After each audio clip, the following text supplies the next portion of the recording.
19h à Bonacomo, Douala, madame, monsieur, bienvenue sur le plateau Equinox Soir, votre décryptage quotidien de l'actualité de lundi à vendredi entre 19h et 21h. La dévolution du pouvoir se conçoit comme un transfert ou la délégation de compétences ou de pouvoir politique d'une entité à une autre ou d'une personne à une autre. Définie ainsi, la dévolution du pouvoir se fait sans recours à un suffrage populaire. Pour ce qui concerne le Cameroun, le professeur Maurice Kamto, dans sa dernière sortie, parle de manœuvres visant à organiser la succession de gré à la tête de notre pays. Cela passe, selon le président du mouvement pour la renaissance du Cameroun, par une manipulation de la Constitution avec, in fine, un passage de témoins à la tête de l'État par un mécanisme non électif. Pour le professeur Maurice Kamto, la succession à la tête de l'État doit se faire par la voie de l'élection. Une élection qui, avant de se tenir, aura satisfait à deux préalables. La résolution du conflit armé dans le nord-ouest et le sud-ouest du Cameroun, ainsi que la réforme consensuelle du système électoral. Madame, Monsieur, tout à l'heure à 20h, c'est la grande édition d'information qui vous sera présentée une fois de plus par Cédric Nouffelé. Tout de suite, Madame, Monsieur, le fait du jour.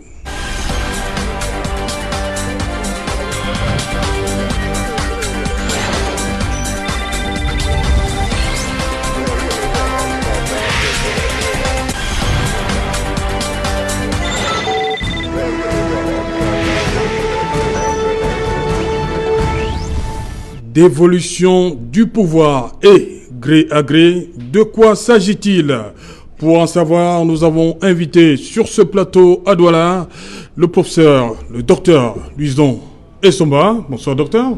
Bientôt, c'est le professeur. Hein? Ah oui, ça viendra. C'est tout le mal qu'on vous souhaite. Ça viendra, voilà. Serge Allon. Voilà, bonsoir une fois de plus et bienvenue, docteur Luison Essomba, enseignant de droit public à l'université de Douala. Vous avez repris les cours? Très bien, d'ailleurs j'ai été jeté au chaudron dès la rentrée du 1er juin. Oui. C'est moi qui ai introduit le cours de droit constitutionnel et régime politique d'ici et d'ailleurs. Je crois qu'au début il y a eu une rentrée un peu flegmatique, mais au fur et à mesure que je déroulais le cours, la salle a fait son comble parce que sur les 3500 étudiants que nous avons au niveau 1, on était obligé, dans le strict respect des mesures de distanciation, de les repartir en 4 vagues. Oui. Donc sur les 3500, on a divisé par 4, on avait donc 875 étudiants dans un amphi de 4000 étudiants. Oui. Donc ça a permis donc de respecter les mesures barrières. Avec les masques, tout ça? Pardon? Avec les masques? Très bien entendu, c'est-à-dire que les étudiants d'abord ont marqué une conscientisation élevée parce que chacun est venu avec son masque, au-delà du masque que le doyen et le recteur ont bien voulu restituer à chaque étudiant présent à l'amphi. Voilà, merci docteur Luison Essomba. En face de vous, Valérie Mandengue. Bonsoir Valérie. Bonsoir Serge. Bonsoir au professeur Essomba, docteur Essomba, mais c'est tout le mal qu'on lui souhaite. Ça viendra. Qu'il arrive à ce niveau. Bonsoir aux millions de téléspectateurs d'ici et d'ailleurs qui suivent le programme Culte Equinox Soir. Voilà, Valérie Mandengue du mouvement du Rassemblement démocratique du peuple. Quel lapsus. Rassemblement démocratique du peuple camerounais. Tout simplement parce qu'on aura un représentant du mouvement pour la renaissance du Cameroun, et non des moindres. Lui, c'est Wilfried Ekanga, depuis Francfort. Bonsoir Wilfried, il est là. Bonsoir Wilfried, et bienvenue une fois de plus. Et téléspectateurs de Equinox TV, bonsoir à tout le Cameroun, bonsoir au docteur Luison Essomba. Bonsoir à Valérie Mandengue, que je rassure tout de suite en lui disant que le MRC se porte très bien sans sa présence. J'aimerais y adresser une dédicace spéciale à la famille de Samuel Ouazizi qui a perdu la vie justement cette semaine dans les circonstances terribles que nous connaissons du milieu carcéral camerounais. Et j'aimerais exhorter nos compatriotes à apprendre désormais à s'enquérir de la situation de nos frères qui sont pour la plupart injustement et arbitrairement emprisonnés dans un système très répressif. N'attendons pas que les nôtres meurent pour penser à eux. Il faut que nous prenions à partir de maintenant plus que jamais conscience du système dans lequel nous vivons. C'est comme en classe, l'élève médiocre assis au dernier banc avait besoin pour s'illustrer d'être violent, d'être agressif. Il est évident que dans un système politique où le régime n'a pas de programme ou de projet de société, il ne peut exister que par la répression. Donc pour que cela n'arrive plus et pour que nous ne nous plaignions pas quand la situation devient irréversible, pensons à tous ceux qui, de Paul Chouta à Rosange Njimeni, de Wilfried Siewe à Mamadou Mota, subissent actuellement une injustice criarde avant qu'il ne soit trop tard. Voilà mon coup de cœur de ce mercredi. Bonsoir à vous encore et à tout le Cameroun. Voilà, nous restons à Francfort, Wilfried Kanga, pour planter justement le décor. Wilfried Kanga, dites-nous, qu'est-ce que le professeur Maurice Kamto entend par succession de gré à gré? Première chose. Deuxième chose, sur quoi se fonde-t-il pour dire qu'il y a une succession de gré à gré qui se prépare actuellement? Quels sont les éléments en sa possession pour dire qu'il y a une succession de gré à gré qui se prépare actuellement du côté de Yaoundé? Alors, les biaïstes ne vont pas me contredire quand je vais utiliser la formule qu'ils utilisent souvent pour justifier les actes de Paul Biya. C'est-à-dire, Maurice Kamto, lorsqu'il fait sa sortie, c'est parce qu'il dispose d'informations qui vont en ce sens. C'est d'ailleurs quelque chose sur laquelle il nous a alertés depuis des mois déjà, où il disait il y a quelque chose qui se prépare, qui a des allures dynastiques à la tête de l'État. Or, on est dans une république, il ne faut pas laisser que les choses se déroulent ainsi. Il a donc fait une allocution il y a quelques jours où il a dit que les choses se précisent. Ça veut dire que le camp d'en face, le régime, a accéléré encore un peu plus dans cette voie-là. Et quand on est dans une république, évidemment, on ne peut pas l'accepter comme ça. Maintenant, pour que les gens comprennent bien, il faut peut-être faire une petite parenthèse, une explication sur ce que vous avez exposé au début. La dévolution du pouvoir, c'est dans un cadre normal, c'est-à-dire il y a des situations prévues par la Constitution ou prévues par le pouvoir exécutif où le chef délègue une partie de ses pouvoirs, voire même quasiment tous ses pouvoirs à des subordonnés. On l'a eu au Cameroun le 5 février 2019 avec la délégation permanente de signature de Ferdinand Ngongo que Paul Biya lui a accordé, et il y a aussi une délégation non permanente à quelques auxiliaires de la présidence. Et après, il y a la délégation qui est plutôt informelle, une dévolution dans les faits, même si ce n'est pas écrit, comme en Chine, en 66 avec Mao Zedong qui délègue à la bande des 4, dont sa femme Chiang Jing, comme à Cuba avec Fidel Castro qui, vieillissant, 88 ans, comme Paul Biya, justement, à un moment donné, se retrouve dans l'incapacité d'exercer le pouvoir et délègue peu à peu à son frère Raúl Castro, qui est son cadet d'à peu près 5 ans. Donc, on est dans le cas de figure au Cameroun où on a un président qui est assez vieux, qui est plus inerte que vif, à défaut d'être inerte tout court. Et il est évident que par le simple principe de la sélection naturelle, dont parlait d'ailleurs un de ses partisans il y a quelques jours, Mbutuze, il est probable que plus le temps passe, plus il se retrouve dans l'incapacité de gérer la chose publique. Maintenant, au RDPC, il est hors de question d'élaborer un processus de transition qui va donner la voix à n'importe qui. Dans un système de conservation du pouvoir, dans un système quasi dynastique qui est là depuis 38 ans et qui a donc pris l'habitude qui s'est habitué au fait que le pouvoir est une sorte de chasse gardée, évidemment, quand bien même il faudrait établir une transition, ce serait après s'être assuré que les personnes qui vont faire ces transitions sont toujours du même clan. Parce que nous ne faisons pas une opposition d'individus, on fait une opposition de système. Et justement, Maurice Kamto, devant toutes les arcanes politiques que nous avons sous nos yeux, avec des nominations ça et là de personnages plus ou moins incongrus, avec les délégations permanentes de signature et avec la session qui s'annonce le 12 juin prochain, c'est un processus d'avant-garde pour dire il ne faudrait pas que si X événement arrive, vous soyez surpris. Sachez que dans une dictature, les choses ont toujours fonctionné comme ça. D'ailleurs, le Cameroun, la République du Cameroun est née d'un gré à gré entre Amadou Ahidjo, choisi par les administrateurs coloniaux français, qui après, sous la pression de la France, est appelé à désigner un ojulatiste, Paul Biya, au poste de Premier ministre qui deviendra plus tard président de la République, et ainsi de suite. Donc, dans la foulée de ce qu'on a eu donc dans ce passé camerounais et de ce qu'on a eu dans d'autres pays comme le Gabon avec Ali Bongo, le fils de l'autre, au Togo avec Faure Gnassingbé, le fils de l'autre, Maurice Kamto prend les devants en disant n'attendons pas que la chose arrive chez nous, les indicateurs sont partout, il est probable que le processus soit encore le même, surtout qu'on a en face de nous un régime qui n'a pas particulièrement brillé par son caractère démocrate. Donc c'est ça la politique, la vraie, la prospective, la mise en garde et le fait justement de se préparer à toute éventualité pour ne pas être surpris de son incitation. Préparez-vous. En introduction, c'est ce que je peux répondre à la question, Serge Alain. Voilà, merci Wilfried. Valérie Mandengue, Wilfried dit que le professeur Maurice Kamto a en sa possession un certain nombre d'éléments qui lui permettent de dire que tout ce qui se passe aujourd'hui à Yaoundé, qui a des allures, il a dit, des allures dynastiques, il met en garde la population. Il voit un peu ce qui est en train d'arriver. Monsieur Otto, lorsque Monsieur Kamto fait sa sortie, l'une de ses nombreuses sorties, par ailleurs, il faut le dire, beaucoup de questions se posent. La première, c'est en qualité de quoi Monsieur Kamto fait une sortie ou à qui s'adresse-t-il?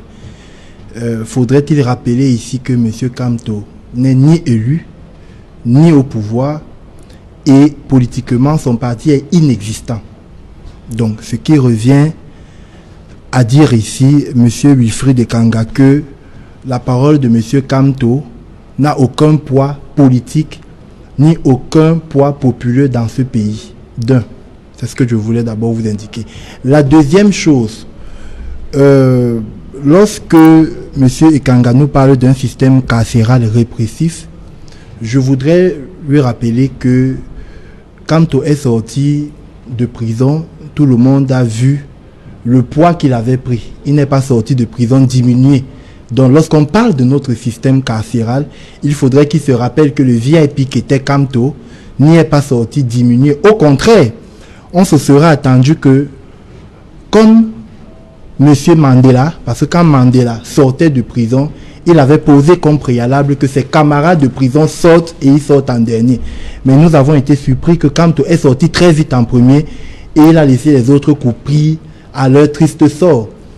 Et ceux-là qui ont pris sur eux d'engager un certain nombre d'actions ont vu simplement leur carrière politique s'évaporer par la décision de Kamto de ne pas aller aux élections. Aujourd'hui, Kamto a transformé un parti politique en église de réveil, où lui, le révérend Kamto, il se lève matin, midi, soir. Comme il a fait sa sortie lundi, la semaine prochaine, il va encore en faire 2 ou 3, ainsi de suite. C'est le mandat de Kamto, le mandat du pentecôtisme politique. Cependant, M. Ekanga, redescendez sur terre, nous ne sommes pas dans un pentecôtisme politique. Au Cameroun, vous avez essayé, il a essayé de l'expliquer, mais dans la mauvaise foi qui caractérise le mouvement de la Renaissance du Cameroun, il n'est pas allé jusqu'au bout. Et je vais parler ici sous l'œil avisé d'un homme de droit, le docteur Essomba. Ce que je veux dire ici, c'est que le principe de dévolution de pouvoir est très bien connu au Cameroun, M. Ekanga.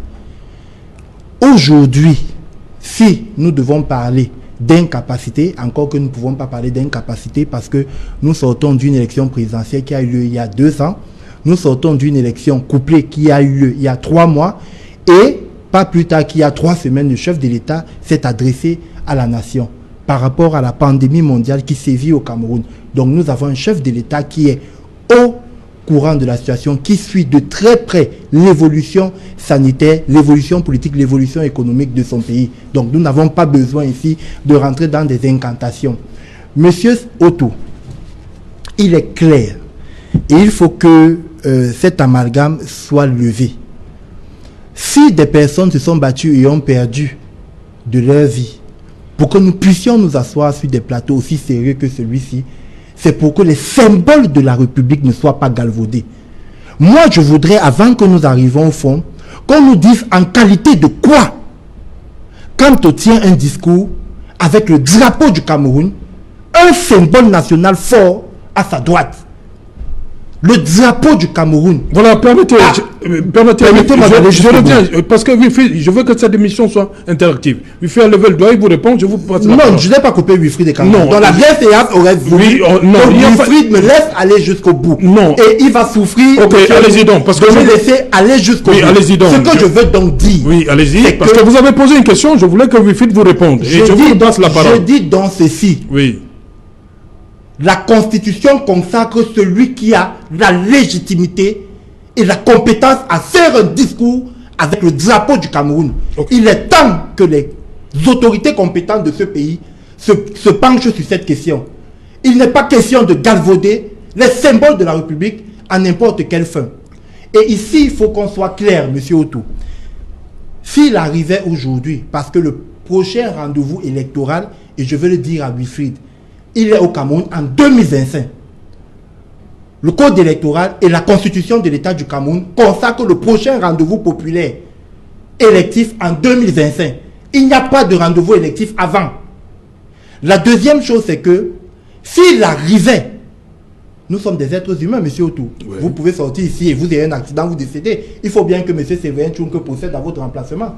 S'il arrivait, pas extraordinaire, que le chef de l'État soit en incapacité, soit par un décès, soit par une incapacité physique quelconque, ou alors par l'extraordinaire des cas, par une démission, la Constitution du Cameroun a prévu le principe de dévolution de pouvoir. Ouais.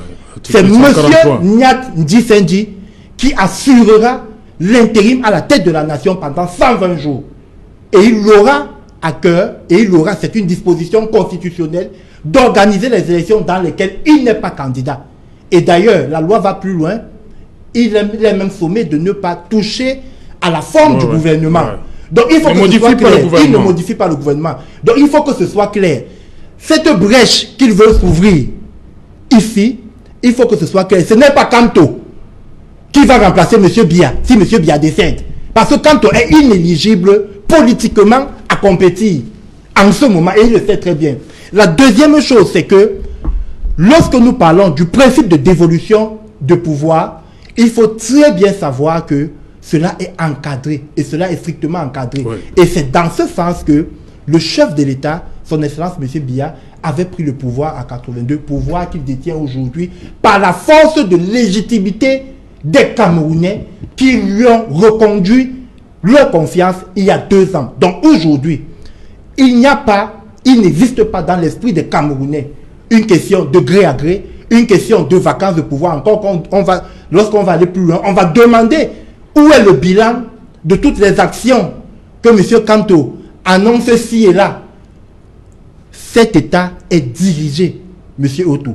Il est aussi de votre devoir, en tant qu'homme de médias, en tant que journaliste chevronné, de ne pas donner, de ne pas prêter flanc à ce type de débats qui n'ont pas lieu au moment où le Cameroun fait face à la pandémie du coronavirus. C'est ça qui intéresse le Camerounais. Les incantations de Kamto dans son église réveillée, le MRC Basse, n'intéressent pas les Camerounais. C'est le quotidien des Camerounais, leur santé, l'éducation des enfants. Vous avez vu M. Luison qui vous a rappelé les dispositions que le recteur a mis en place. C'est des choses qui mériteraient, M. Otou, d'être valorisées. De montrer autant on peut aller filmer 2 ou 3 routes qui sont cabossées, autant on peut aussi féliciter le gouvernement et féliciter les institutions de la nation lorsque elles prennent en charge la protection de la vie des Camerounais. Merci Valérie Mandengue. On va permettre, Dr Luison, vous allez nous recadrer. Voilà, on va permettre, parce que Wilfried a levé le doigt tout à l'heure, on va permettre à Wilfried rapidement de répondre à Valérie Mandengue et on va passer tout de suite après la parole. Rapidement Wilfried, je vous en prie, on va passer la parole. On veut aussi écouter le Dr Luison et son boss, cette affaire. Wilfried, c'est à vous. Je suis désolé, c'est un peu compliqué de répondre de manière compacte à autant d'hérésies. Notre compatriote Valérie Mandengue se dit certainement qu'en élevant la voix, l'hérésie qu'on dit devient vérité. Élever la voix, c'est juste transformer une hérésie en grosse hérésie. Je ne sais pas s'il y a un texte dans la constitution camerounaise qui interdit à quelqu'un de parler aux Camerounais et de parler avec un drapeau. C'est vrai que vous incarcérez des femmes de ménage pour rébellion et hostilité à la patrie, mais quand on a commis des perversions politiques à travers l'histoire, le minimum, c'est de ne pas les répéter. C'est comme ça qu'on respecte ses concitoyens. Vous dites que Maurice Kamto ne représente aucun poids politique et que ces interventions n'ont aucune finalité dans le réel, mais pourtant vous avez parlé de M. Kamto encore plus que moi-même, qui suis du MRC, vous avez mentionné son nom, plus que le nom de votre propre partenaire à la maison. Lorsque Rosa Parks, l'histoire, il faut apprendre l'histoire, parce que l'histoire nous empêche de dire n'importe quoi et de faire n'importe quoi. Les combats que vous êtes en train de citer ont été menés par ceux qui ont été appelés par le même régime Paul Biya des maquisards. lorsqu'on a assassiné en 58 Omniobé et qu'on a écartelé sur un cheval, lorsqu'on a empoisonné Félix Moumié à Genève ou qu'on a fusillé Ernest Ouandié le 15 janvier 71 à Bafoussam, c'était justement ceux qui se battaient pour la République du Cameroun et qui étaient taxés de maquisards, de démons, de sectes, comme vous êtes en train de le faire actuellement. Et comme par hasard, ils deviennent vos symboles. Sachez donc que nous sommes dans la même lignée. Votre méconnaissance de l'histoire ne doit pas déteindre sur les Camerounais. Il n'y a aucun texte dans la Constitution qui contredit le fait de s'adresser à ses compatriotes. On peut exister sans poste politique. Martin Luther King aux États-Unis, aujourd'hui, on voit ce que les Noirs subissent à Minneapolis notamment. Lorsque Martin Luther King s'est levé pour que au moins il y ait un minimum de respect, il n'était pas élu quelque part. Lorsque Rosa Parks s'est levé pour le faire, il n'était pas élu quelque part. La logique, et d'ailleurs on l'a vu dans votre excitation et dans votre absence de maîtrise de soi, exactement ce qu'incarne le régime.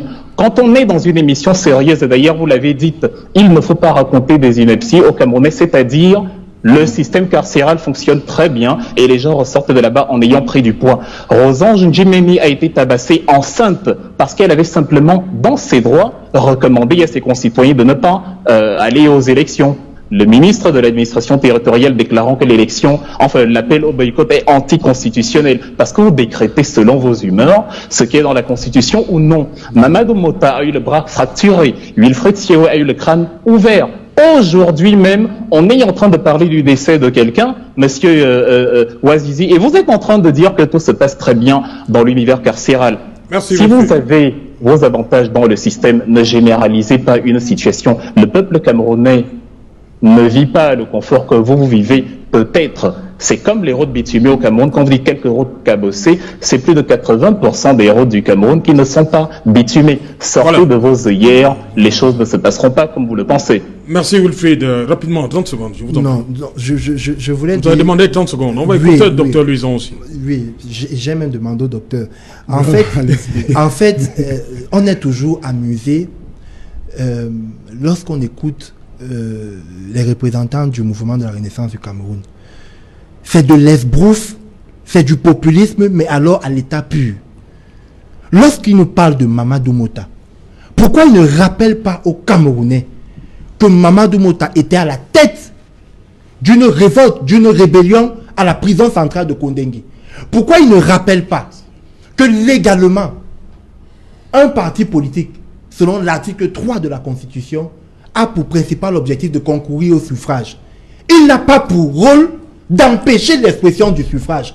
Et cela est légalement puni par la loi. Je sais, et je comprends très bien Wilfried, parce que il a été de ceux-là qui faisaient des plateaux pour nous expliquer que l'état de nécessité fait loi. Ça veut dire que si moi, monsieur Mandengue, je descends là, je sous des pulsions X ou Y, je prends une femme, oui, ma nécessité a fait loi. Mais ils n'ont jamais dit, monsieur Otto, il faut recadrer ce type de passage. Ils n'ont jamais dit, ils n'ont jamais présenté un Camerounais qui est tombé de suite de Covid-19 parce qu'il n'a pas pu être pris en charge par l'État. C'est à partir de ce moment qu'on aurait effectivement pu parler d'état de nécessité. Donc les aventures scabreuses de Kamto, et je le redis ici encore, il n'arrivait pas à l'extraordinaire. Il faut que ça entre dans le logiciel bloqué de ceux-là, de ces illuminés, ces quelques illuminés qu'il entraîne tous les jours dans ses sorties médiatiques, que s'il arrivait que le chef de l'État qui préside au destiné de cette nation, son excellence M. Biya, était en incapacité de diriger ce pouvoir, la Constitution a déjà tout prévu. Ce n'est pas Kamto, parce que Kamto actuellement est inéligible. Il ne peut pas se présenter, Valérie. Sauf s'il va faire ce qu'il a fait en annonçant son boycott, c'est-à-dire que en laissant son bateau et en privilégiant sa tête. Aujourd'hui, nous voyons ce qui se passe. Valérie. Monsieur Kamto, aujourd'hui, voilà, je conclue. Nous sommes sur un plateau sérieux. Oui, non, monsieur, illuminé, je vous en prie. Monsieur, Otto, ayez un peu de. Monsieur Otto, vous avez suivi Wilfried. Lorsque Wilfried fait des déclarations autant gratuites que comiques, lorsqu'il parle des détenus, autant on peut en faire sur tout ce qui caractérise les éléments de langage. Okay, si les éléments de langage ne reviennent pas à la bienséance républicaine, voilà, on respecte le président de la République, on respecte le professeur Kamto. Donc quand vous... Monsieur Kamto peut prendre la parole, il peut s'adresser à son parti, mais il ne parle pas au Camerounais parce qu'il n'a pas qualité et compétence à parler au Camerounais. Merci. Docteur Luison Essomba, tout ça, on sait quand même que la vacance du pouvoir est bien encadrée par la Constitution du Cameroun. Serge Tour, permettez-moi... ce débat qui naît, le débat naît alors que tout est prévu dans la Constitution. Permettez-moi de sortir de la zone de turbulence pour pouvoir indiquer que la réforme constitutionnelle du 18 janvier 1996 est venue inscrire l'État du Cameroun parmi les pays politiquement modernes et démocratiquement avancés. Ça veut dire que les dévolutions du pouvoir par les mécanismes de gré à gré ne sont pas prévues dans les dispositions constitutionnelles et je le démontre. L'article 6, alinéa 4 de notre constitution, de notre loi fondamentale, dispose très clairement que en cas de vacance de la présidence de la République pour cause de décès, de démission ou d'empêchement définitif constaté par le Conseil constitutionnel, c'est le président du Sénat qui assure l'intérim et on a 20 jours au moins et 120 jours au plus pour organiser les élections. Cela veut donc dire quoi? Si nous plantons le décor... Sur laquelle il ne participe pas. Voilà, on l'a tout évoqué, c'est-à-dire qu'en réalité... Il faut le préciser. Hein? Oui, c'est-à-dire il organise sans se présenter comme candidat. Il ne peut pas modifier le gouvernement. Il peut procéder à une réforme référendaire, mais avec l'avis du Parlement et du Conseil constitutionnel.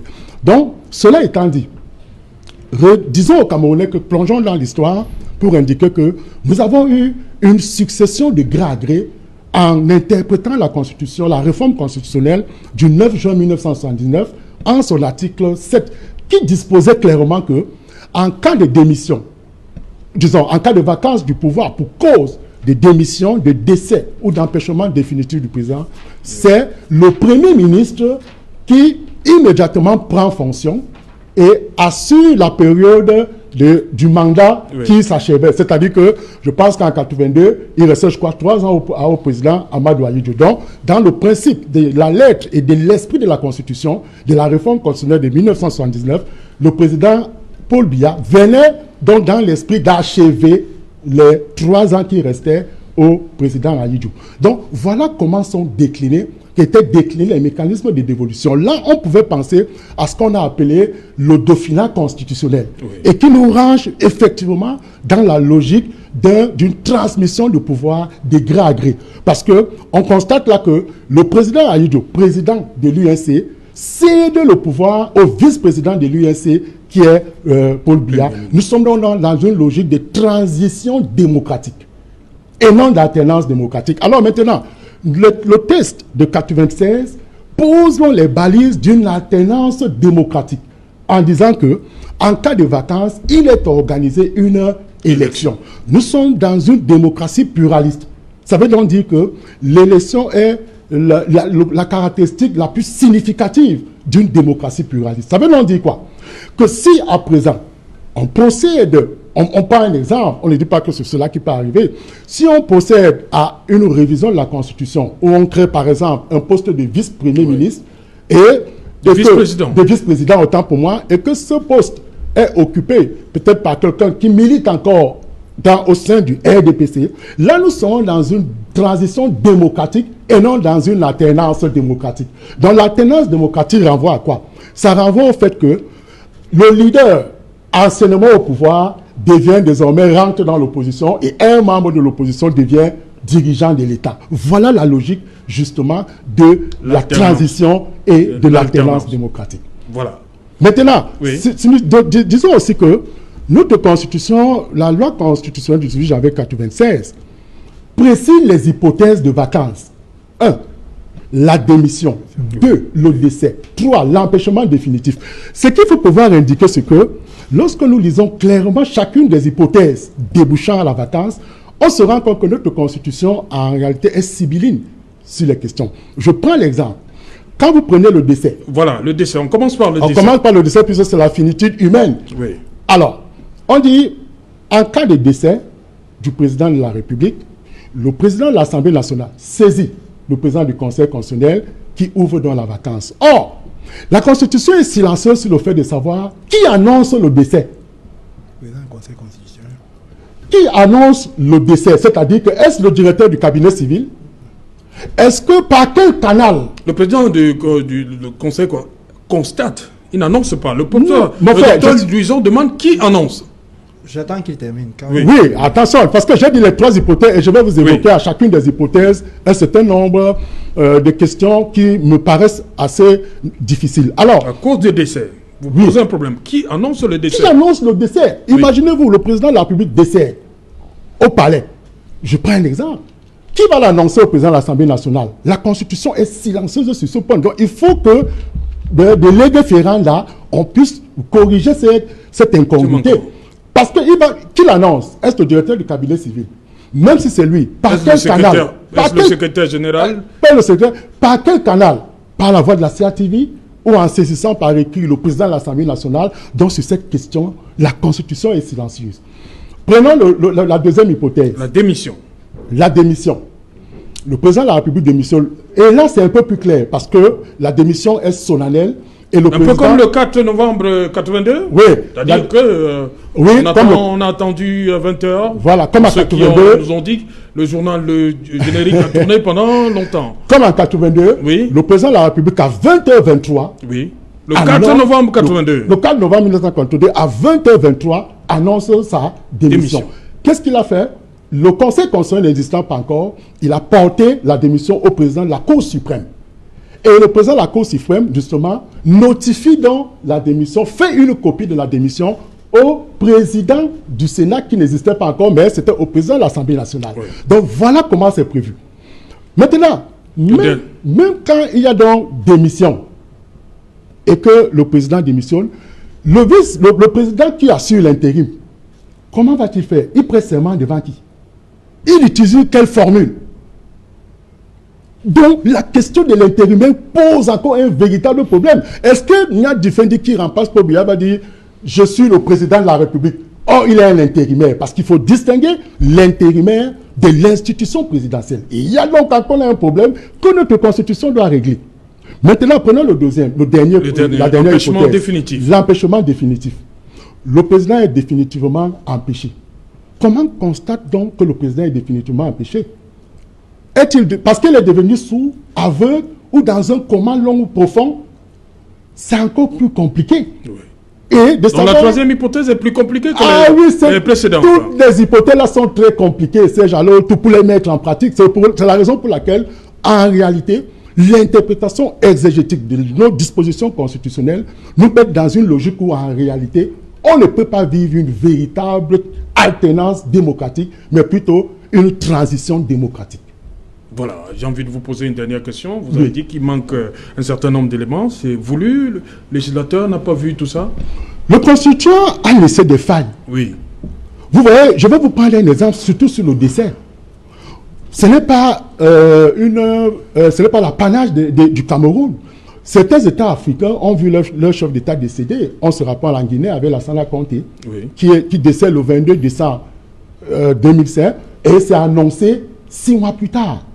On a vu le décès de Félix Houphouët-Boigny, qui décède le 7 décembre 1993 et c'est 7 mois plus tard que le peuple est informé du décès. Donc, la technique de l'annonce est, est embastillée par ceux qui détiennent l'information. Donc, voilà la logique aujourd'hui. Mais pour me résumer, je dis, notre loi fondamentale du 18 janvier 1996 a prévu clairement les mécanismes de dévolution du pouvoir. Mais il reste que certaines des hypothèses sont encore dans la pénombre et qu'il faille normalement apporter des éclairages. Valérie Mandega. Je pense que le docteur Isomba a parfaitement situé le débat et dans ces éléments de langage, vous avez très bien vu qu'il a rejoint ma position, qui est celle du dispositif constitutionnel et légal qui est en place. Je pense pour ma part que à la lecture même de la loi, même si le docteur Isomba n'a pas voulu aller jusqu'au bout, et a fait un peu du juridisme. La lecture de la loi, si on lit la loi, si on regarde comment les événements se sont passés, que ce soit en 82, et si on regarde l'esprit de la loi d'aujourd'hui, la Constitution de 96, celui qui annonce le décès du chef de l'État, c'est le président du Conseil constitutionnel.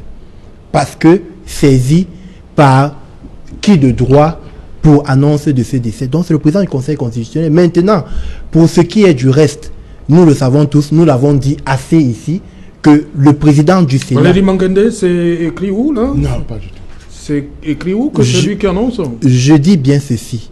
Lorsque le docteur Essomba parle ici des pénombres ou des insuffisances de la loi, il nous a très bien indiqué que le président du Conseil constitutionnel est informé du décès par le président du Sénat. Et lorsqu'il est informé du décès par le président du Sénat, encore qu'on n'est pas dans ce cas de figure, même si M. Kamto nous envoie dans ce type de débat, ici, il revient au président du Conseil constitutionnel, effectivement garant de la constitution de l'État du Cameroun, d'annoncer aux Camerounais que, à partir d'X, parce que c'est lui qui est le garant de tout ce qui va suivre au niveau de l'État. Ce n'est pas une affaire de RDPC, ce n'est pas une affaire de SIF, c'est une affaire de constitution. Et la constitution est claire à ce niveau. Donc, les amalgames ou le dilatoire qui peut s'infiltrer n'est qu'un dilatoire ou une amalgame de mauvaise foi. Tous ces mécanismes sont connus. Tous ces mécanismes sont clairs. Si aujourd'hui, M. Kamto veut nous parler du gré à gré, lorsqu'il modifiait la Constitution en 2008, où il allait lui-même pour pouvoir lever le verrou de l'article 6 sur la limitation des mandats, ne faisait-il pas du gré à gré? Lorsque Brent Trust gagnait des marchés, lorsqu'il était ministre délégué, ce n'était pas du gré à gré qui s'offrait. Donc je pense que ce débat est nul et de nul effet. Parce qu'aujourd'hui, nous sortons des élections où le Rassemblement démocratique du peuple camerounais a encore une fois de plus eu la confiance des populations. Et tenez-vous tranquille, monsieur Otou, je vais vous faire cette exclusivité. Pendant que vous m'invitiez sur ce plateau, le député de Vaury Sud, monsieur Emmanuel Pongo, a aujourd'hui doté 53 établissements de l'arrondissement de Douala 2e en dispositifs sanitaires et hygiéniques, pour que des enfants puissent aller à l'école dans un cadre sain, dans un cadre propre. Voilà, c'est ce qui intéresse les Camerounais. Les Camerounais sont intéressés par les questions de santé. Les Camerounais sont intéressés par les questions d'éducation. Les Camerounais sont intéressés par les questions de logement. Les Camerounais ne sont pas intéressés par des incantations d'église de réveil.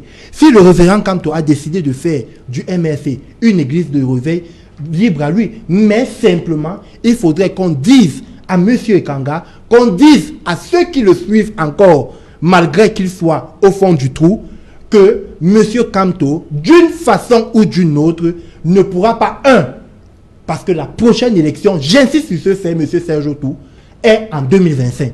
Il n'y a pas d'élection populaire avant. Parce que lorsque M. Kamto prend la parole et dit tenez-vous prêts, il demande à qui de se tenir prêt.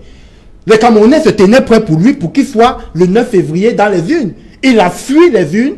Il a traité tout un gouvernement d'illégitime et on a retrouvé le même Kamto en train de faire une demande d'audience au ministre Atangadji. Je pense donc que les millions de téléspectateurs qui nous écoutent ce programme ce soir, sont convaincus d'une chose.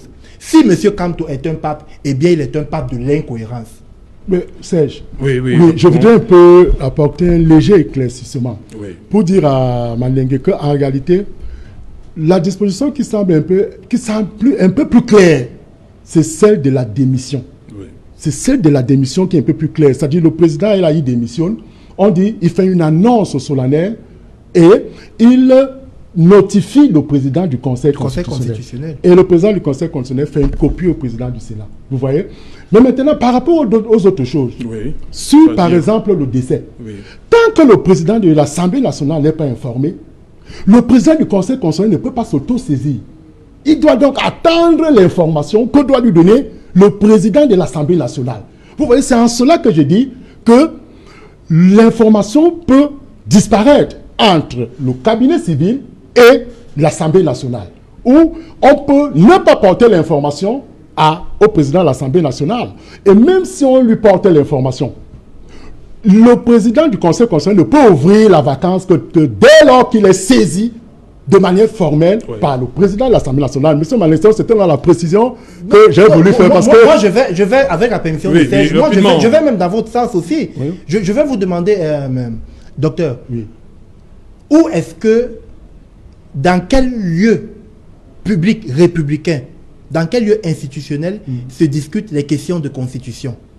C'est bel et bien à l'Assemblée nationale. Justement. Bon, à partir du moment où vous prenez sur vous d'être absent dans cette instance qui discute des questions constitutionnelles, des questions légales, et vous revenez faire des sketchs comme M. Kamto en fait tous les jours, vous devenez donc inapte et vous êtes non éligible. Donc, j'ai embrayé pour vous dire qu'aujourd'hui, M. Kamto n'est pas la personne indiquée pour nous parler des questions de dévolution de pouvoir et de gré à gré. Parce qu'il ne participera pas. Valérie Mandé, je vous en prie, je vous en prie.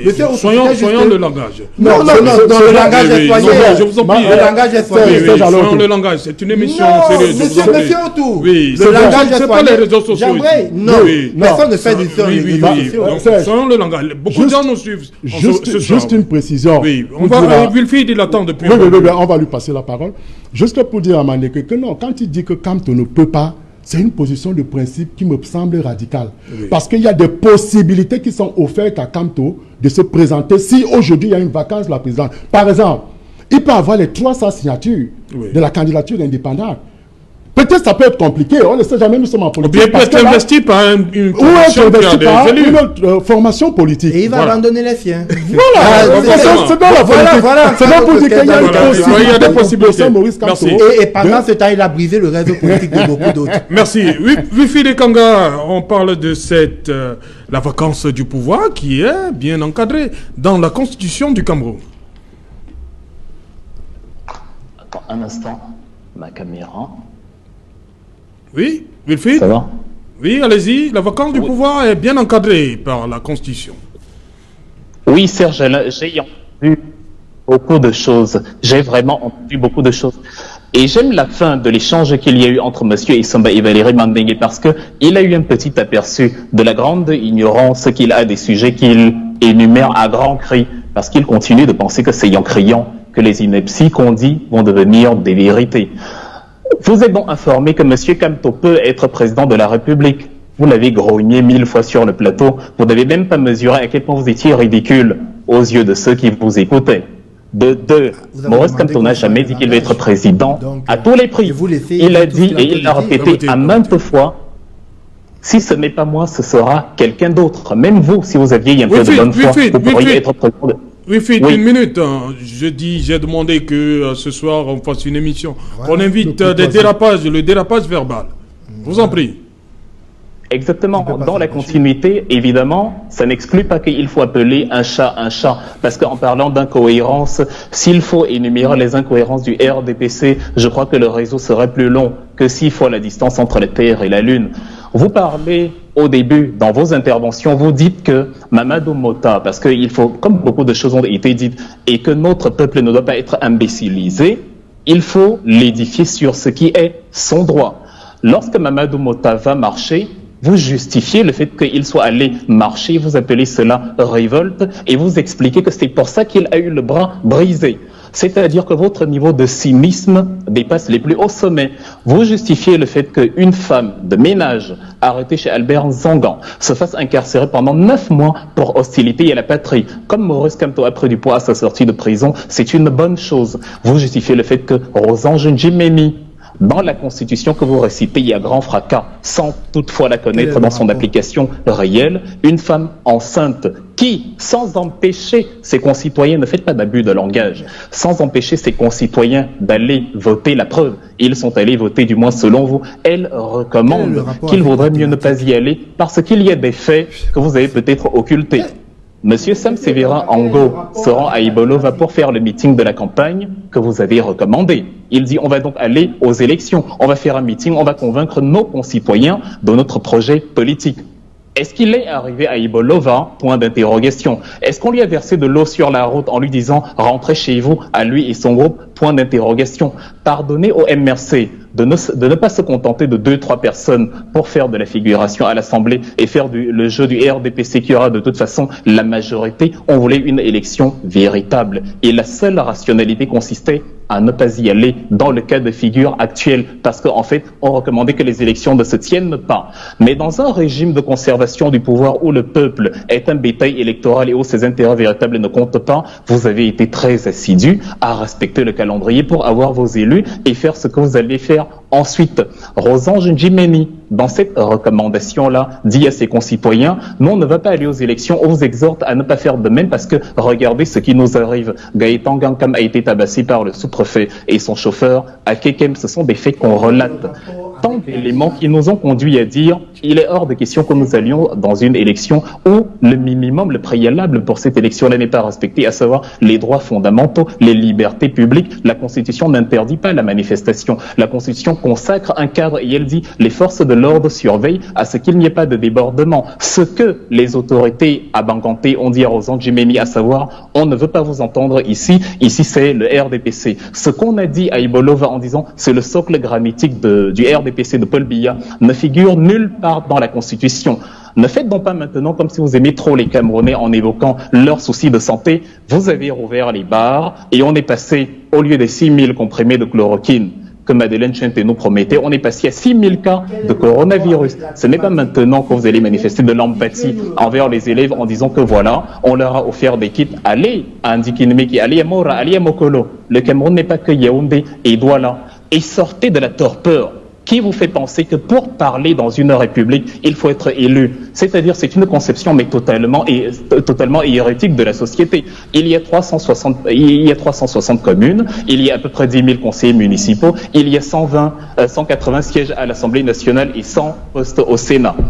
Il y a 25 millions de Camerounais. Il est donc impossible que tous les Camerounais aient un poste électif de toute façon.